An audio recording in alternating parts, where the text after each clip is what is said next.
The mimics and how they function was one of the biggest points of research on all of Talos 1, with the main theory being that they create portals to different dimensions and swap places with objects that they disguise themselves as in our real world.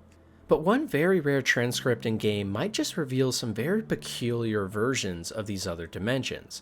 Titled A Universe of Shoes, it's a short entry from two women on the Pythias moonbase we can find in Mooncrash. What's the emergency?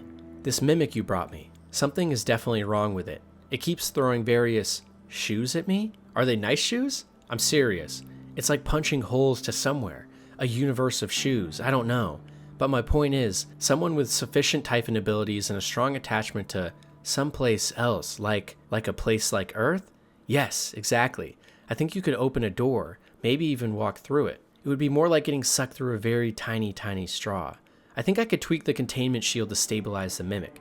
We'd need Riley's permission to run this. Well, what are you waiting for? I'll be in the lab.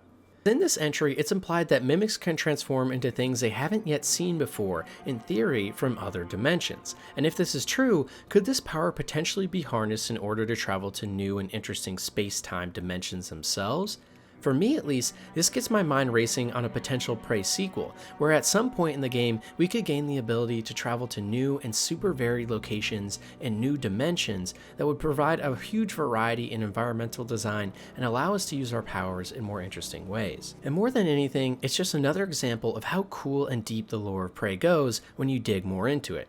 Even if the lore here is probably just a joke, it has a lot of potential.